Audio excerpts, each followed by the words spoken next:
नमोस्तु नमोस्तु नमोस्तु। गुरुदेव, एक शंका है मन में।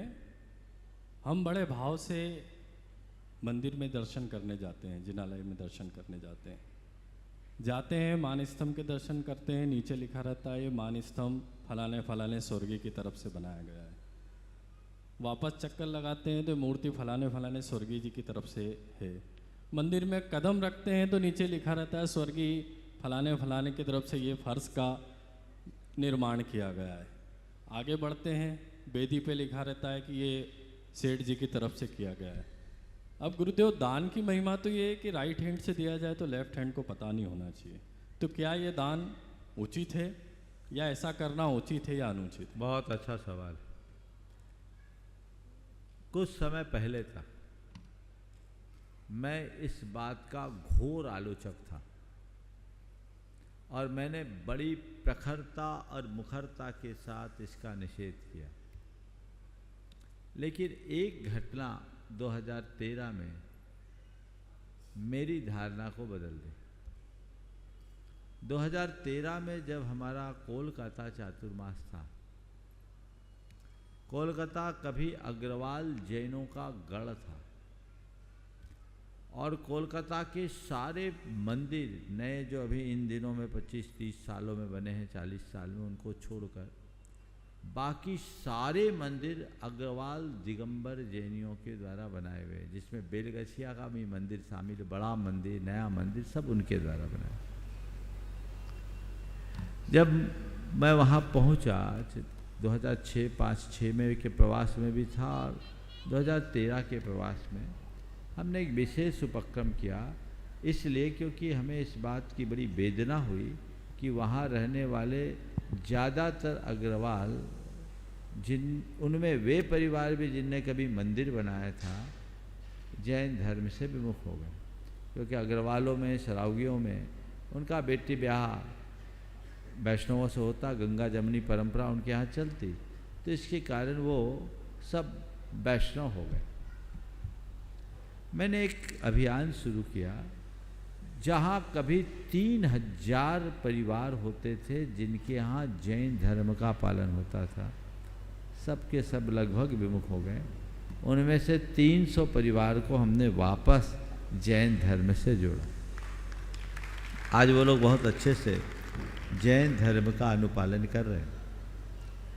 उनमें से एक युवक कैसे जुड़ा, वो वहाँ के नया मंदिर के दर्शन करने के लिए गया और नया मंदिर के एक शिलापट्ट पर उनके दादाजी का नाम लिखा हुआ था कि उनके दादाजी ने यहाँ इस वेदी का निर्माण कराया। तो उसे समझ में आया कि वाकई में हमारे दादाजी जैन धर्म का पालन करते थे और जो हमें कहा जाता है कि तुम सरावगी जैन हो, तो हम सही में जैन हैं, हमें जैन धर्म पालना चाहिए। और उस दिन से वो जैन धर्म पालने के लिए तत्पर हो। तो मुझे लगा कि नाम भी कभी कभी काम आता है, इसलिए उसके बाद से मैंने इसका निषेध करना बंद कर दिया।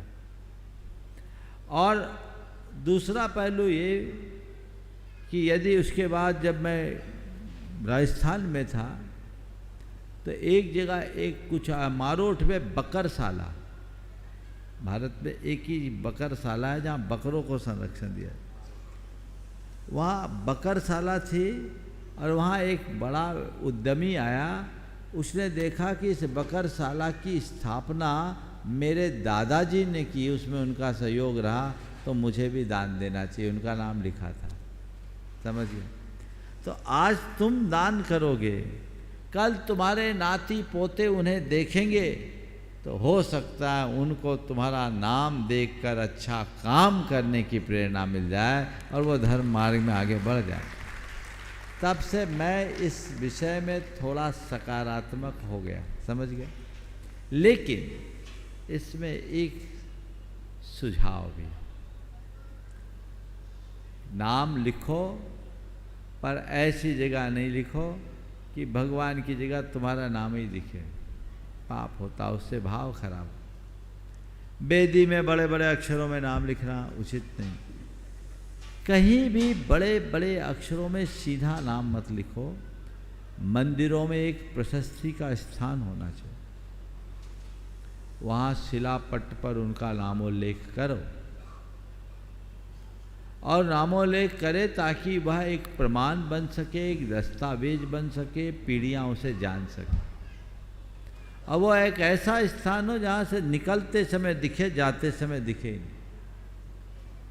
हर मंदिर में पहले भी प्रशस्तियों की एक व्यवस्था होती थी और ऐसी प्रशस्ति बना ली जाए तो बहुत अच्छा है। लेकिन नाम के लिए दान मत दो, पर दान देने वालों का नाम लेने में कभी कंजूसी मत करो, लिखने में कंजूसी मत करो। तो इस कंडीशन के साथ दान मत दो कि मेरा नाम कहाँ लिखोगे, लेकिन दान लेने वाले को चाहिए कि जिसने दान दिया है उसका यथास्थान उल्लेख जरूर करे। तो ये भी एक व्यवस्था है। तो इस तरह की व्यवस्थाओं को देखकर काम किया जा सकता है, लेकिन इसमें भी अति नहीं होना चाहिए। सम्मेद शिखर जी में जाओगे तो 100-100 रुपया दे के लोगों ने ज़मीनों में अपने नाम लिखवाए हैं, यानी अपने बाप दादों को लथवा रहे, उन्हीं पर लात रख के चल रहे। सोनागिरी के तो हर सीढ़ी में नाम लिखा है, अति है। जैसे आजकल 2 केला खिलाने वाले व्हाट्सएप में समाज सेवक का न्यूज़ छपा देते हैं, वही हाल ऐसा है। तो वो चीज़ ठीक नहीं। ऊंचा काम करो ताकि ऊंचा नाम हो, छुटपुट काम को ऐसा करना ठीक।